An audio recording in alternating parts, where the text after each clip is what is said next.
Well, hello everybody. It's been a while since I posted a video, and the reason for that is it's high summer and we are having a hot and humid one. You can just hear it in the background. Another hot, humid day today.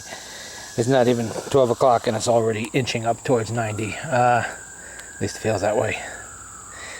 And you're probably looking at this and going, huh, look at that. Heat drove him insane and he went and bought a crapaphone. Well, no. That could not be further from the case here, despite what that horn looks like.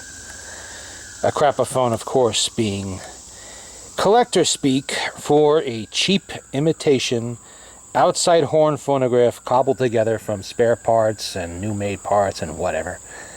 Garbage, basically. This is a very early V-3. That's V-3. This was actually, I believe, somewhere between 1903 and 1904 when this was manufactured. Now the 3 was made from 1902 to 1920. The earliest ones, of course, have all those side column pillars on there. Zoom in on that so you can see what I'm talking about. Those pillars like that. The earlier ones also have no Roman numerals in the model number. They have a slot fit crank like that, and normally they would have a witch's head horn on them, or whatever fancy wooden or tin or brass horn the owner wanted to buy when they bought the machine. Now when you got these from Victor, they came with a standard witch's hat for the most part. The dealers were the ones who would supply you with any horn you wanted. You want hand painted? They got it. Big, huge brass, they got that too. Spear point wood, they got that. You know, flower, morning glories, all of that stuff. It's just a matter of how much money you wanted to spend. Now you were already spending a lot of money to buy a V-3. You know, this machine was not cheap. It was not, you know, the entry level, if you want to call it that. None of them were cheap, but this was not the entry level. This was a step up above that. It is a size larger than the V-2, physically, the case. It's got such things as that pedestal on there, you know, so you can tell you have a different type of machine. Now, this one is a single family machine. It was in one home for almost 120 years, 115 years. In the living room, on a table. It's dusty, and it's been polished about 15,000 times over the years, I'm sure, and it's dark from age. The wood should be a little lighter than that, but this is an original machine that was never dumped in the attic or the cellar or the closet or anywhere else. It was a pride of place in the house. And I guess the last generation of old timers died, and the estate sale happened, and this came up. A friend of mine who is a fanatic for such things happened upon the estate sale, and this machine actually was not for sale at the time. They were going to keep it in the family. He gave him a number, told me about it. I said, well, keep an eye. You know, if they call you, let me know. Well, somebody called. I said, you know, we really don't have room for it. We need to get the house cleaned out. Nobody wants to take it home. If you're still interested, yeah, I am still interested. So, now I own a V-3. A very unique V-3. You've seen the horn. Probably the first thing you noticed that made you think, crapaphone. Let's take a closer look at this horn. This horn is a reflector style horn designed to save space. And it is custom fit to this machine. Now, this is not of modern manufacture. This is a period horn from that era. And you can tell because each individual piece, every single little pedal, that is all an individual piece of brass raised together. And notice how it fits perfectly in the tone arm. This horn was made for this machine, for that tone arm. It's a little tight in there too. I don't want to twist it and bend it, so we'll just reach underneath it and do that. Got a few little dings and dents over the years, but overall, I mean, look how shiny that still is. And apparently it was kept shiny. It was never allowed to dull. You know, whoever had the machine, the family had the machine, they kept it polished. And you can see in there how that works. The sound comes up that tube, over into there, and it reflects off the back. Very much the same principle you will find used in the Victor Victrola 50, the Victor Victrola 35, various Decas, reflecting sound. That's what that is. And the result of this is you have a horn that is not intrusive into your room. You're not smacking into it constantly, even though this has obviously been smacked in a few times. You normally, these horns come all the way out to here. You know, they're huge, they're gigantic. Really is no limit to how big a horn you can get, whatever you want to pay for. And you could get pretty carried away with horns, and people did. But this family apparently did not like a large intrusive horn, so they special ordered. These were not made by Victor, these were made by an outside manufacturer. They special ordered this flower style reflector horn. Now if this was all outfolded and sticking out, it would be about the same size, maybe slightly larger than the tin hat that would have come with this from Victor. But it's just, it doesn't stick out all the way. See, you can, the only thing about it, you really can't put it that close to a wall, I guess, which you could with the tin hat horn, because this kind of sticks back from the machine rather than forward. But if you had room behind, it's not that bad. Maybe a larger size table or something like that. Now the Victor 3, let me show you what we have here. This is, as you can see, V3. Not VIII, but V3.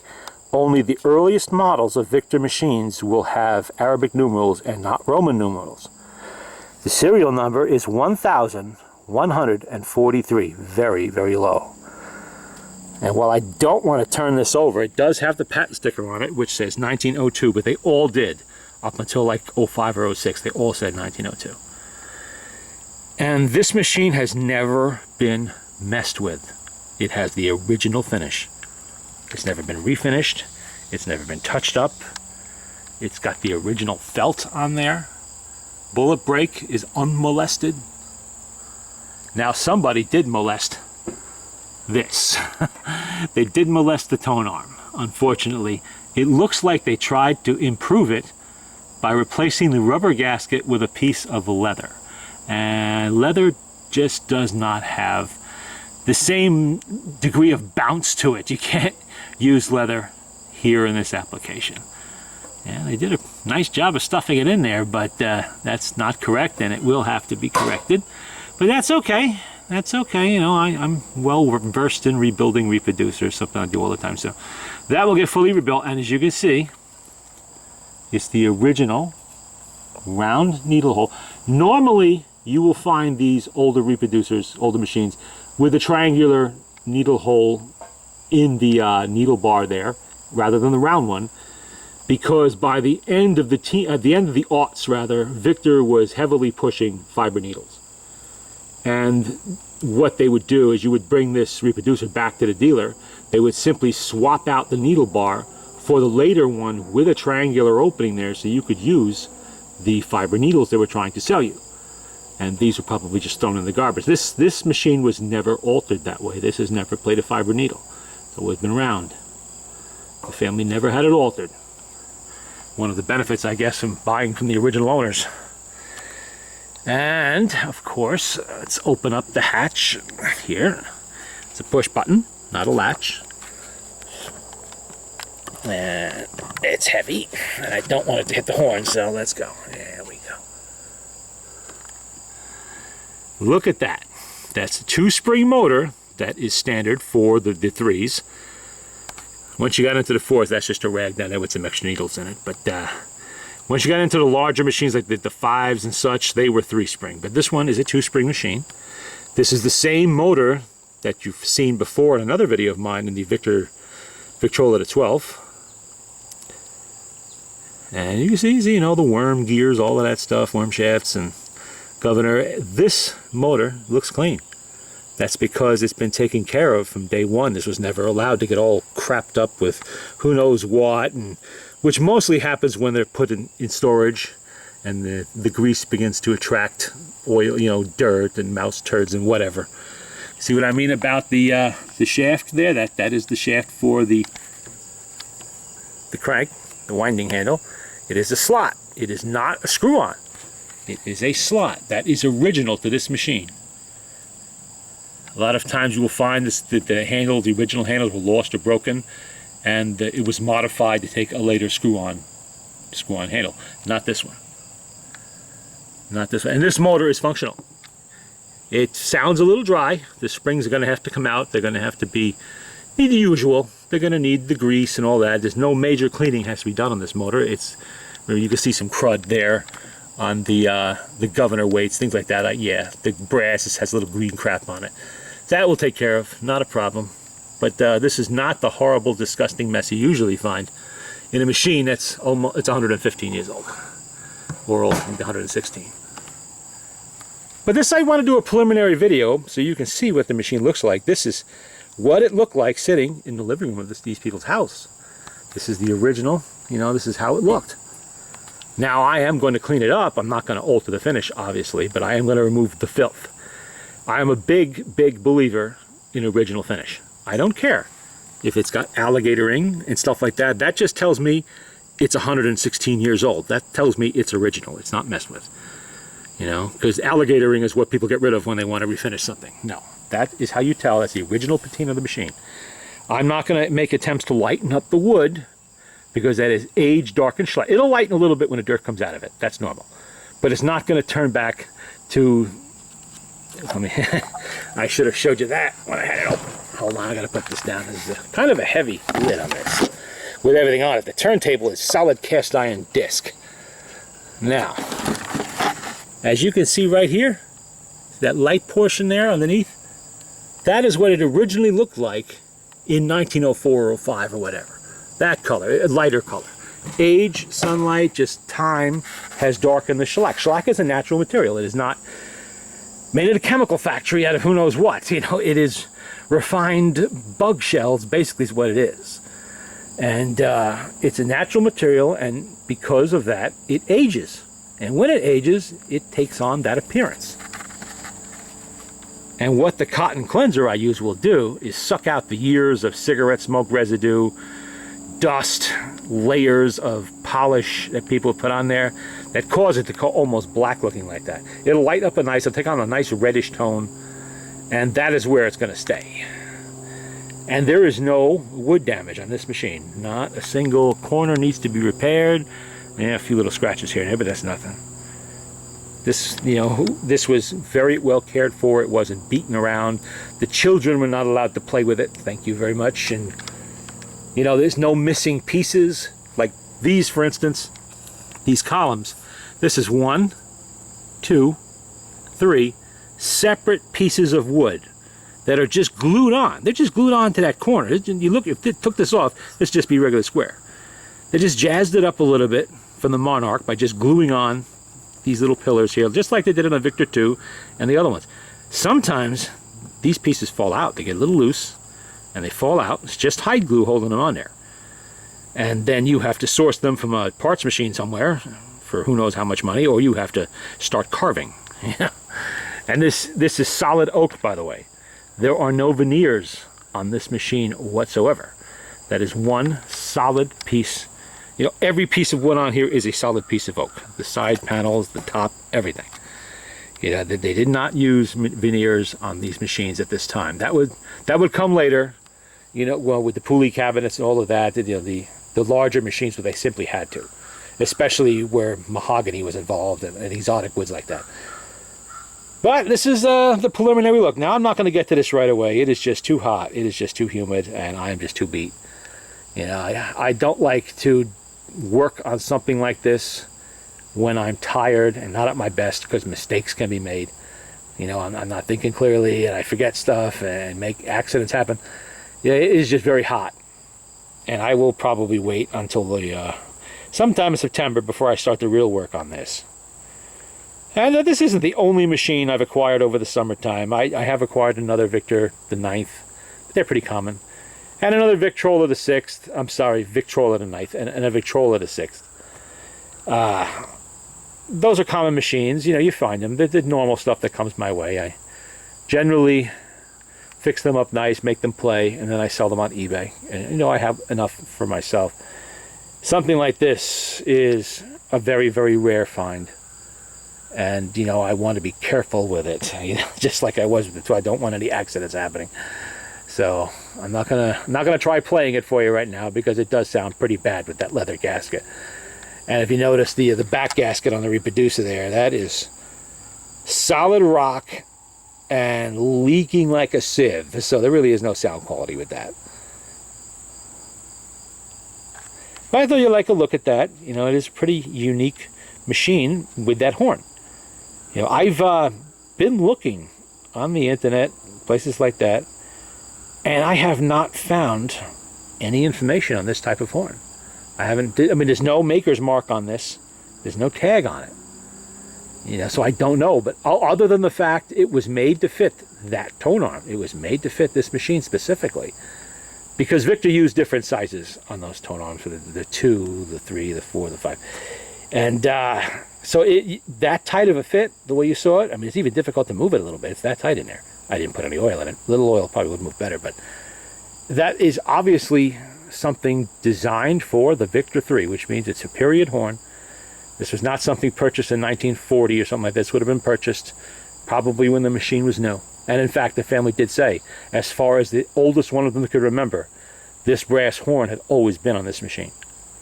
Now, obviously, the first generation that used this machine is no longer with us, many, many years gone, but you know, the older members who are in their 80s and 90s today do remember visiting the house. The brass horn was always on it. So, and of course, I have also acquired another large quantity of records. I think I have another 250 records to go through, some of which came with this machine, others acquired elsewhere. There's quite a selection in there, quite a selection. So, and I understand I have more on the way. A friend of mine does flea markets in another state, and he just puts them aside when he finds them at a reasonable cost. So I won't see those right away thanks to the COVID restrictions on travel and whatnot, but did want to show you this, the Victor 3 talking machine. Victor Talking Machine Company, Camden, New Jersey, USA. V3, number 114. That is a 3, isn't it? Yeah, it is. I thought it might be 8. 3. 1143. Oh, I wanted to show that, you know. Let me see if I can show that patent sticker under there. I have to remove the horn first, so hold on. I don't want to tip this with the horn on it. That really would not be good. It's not hard to remove. Just tip it back, forward. And we're going to put that in that box. And then we're going to remove the back bracket, which is very easy to do. Very, very easy. It's made to come off very easily. There we go.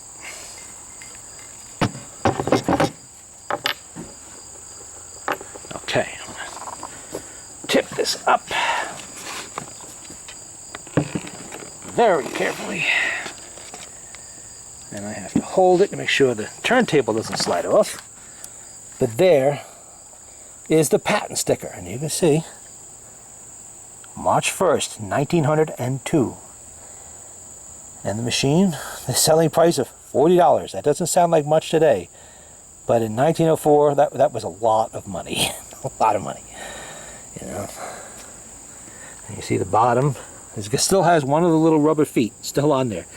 The other 3 are gone, but that's okay. I actually keep those in stock, so they will be replaced. It's all flattened out anyway. They wouldn't have been any good. Rubber simply does not last 115, 116 years. Doesn't happen. But there you go. The Victor 3 talking machine.